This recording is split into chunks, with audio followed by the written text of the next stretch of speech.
From Washington, this is VOA News.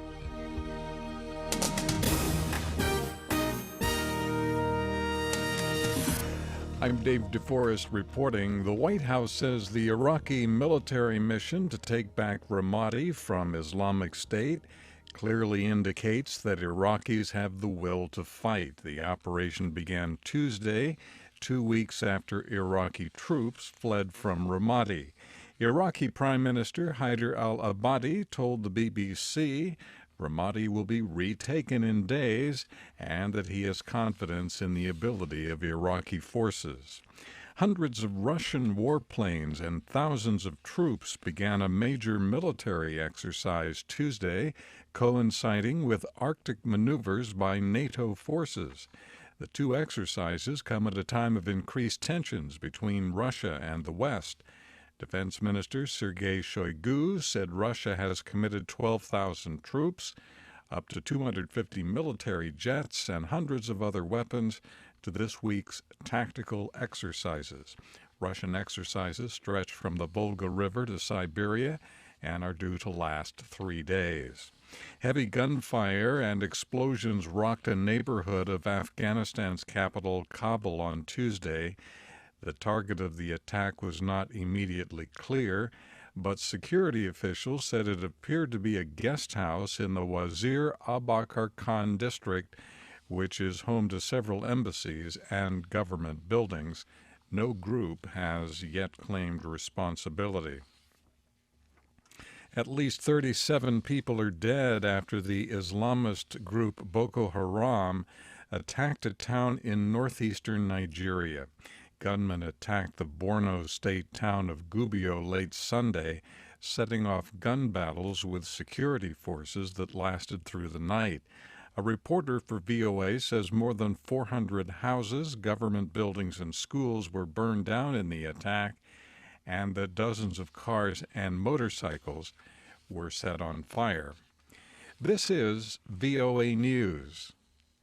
The espionage trial of Washington Post reporter Jason Rezaian began Tuesday in Iran behind closed doors. A spokesman says the U.S. State Department is monitoring the situation. We continue to monitor this as closely as possible, and we continue to call for all of the absurd charges to be dropped and for Jason Rezaian to be released immediately.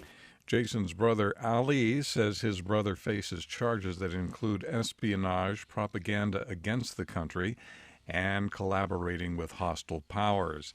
A U.S. federal appeals court has rejected the Justice Department's request to lift a temporary hold on President Barack Obama's executive action that would have stopped many illegal immigrants from deportation.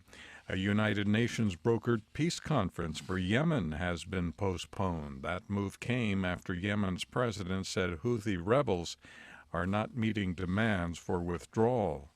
The United Nations is calling on the European Union to shelter more migrants across the Mediterranean. UN Secretary General Ban Ki-moon urged European leaders to address the issue in a more united and comprehensive way. In a statement to the UN Human Rights Council in Geneva, UN High Commissioner for Human Rights Zeid Ra'ad al-Hussein called the migration crisis in Europe and in Southeast Asia alarming. Among these migrants are some of the most vulnerable people in the world.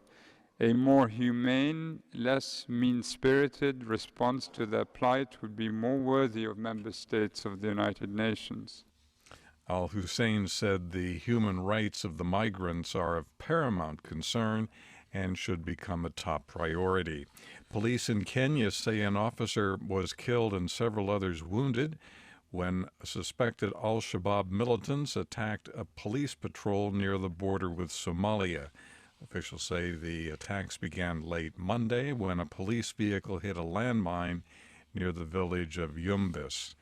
UN aid agencies report better sanitation and clean drinking water is containing a cholera epidemic among Burundian refugees in Tanzania. Lisa Schlein reports. The UN Refugee Agency reports measures to control cholera in western Tanzania's Lake Tanganyika area appear to be working. More than 4,000 cases of cholera have been reported among newly arrived Burundian refugees there, and the disease has killed 30 people.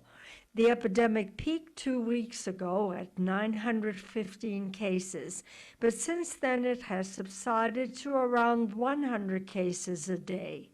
UNHCR says this is due to intensified hygiene and supplies of safe drinking water in close cooperation with Tanzanian health authorities. Lisa Schlein for VOA News, Geneva. And from the VOA News Center in Washington, I'm Dave DeForrest. That's the latest world news from VOA.